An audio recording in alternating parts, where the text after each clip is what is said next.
How to fix WEBTOON app not working. First thing, go to the settings, and after that what you want to do is go to the apps manager. When you open the apps now, scroll until you find this WEBTOON app and click on it.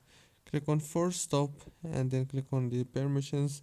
Make sure to enable all the permissions. Go back, click on data user, and right here all what you want to do is disable the Wi-Fi and enable it back again.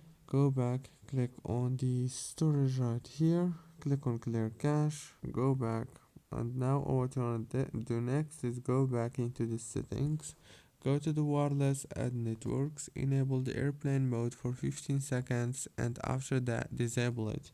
After you finish, now all what you want to do is open the Play Store or the App Store if you are having or using iPhone. Search for it, search for WEBTOON and update it. Don't forget to like, subscribe. Thank you for watching.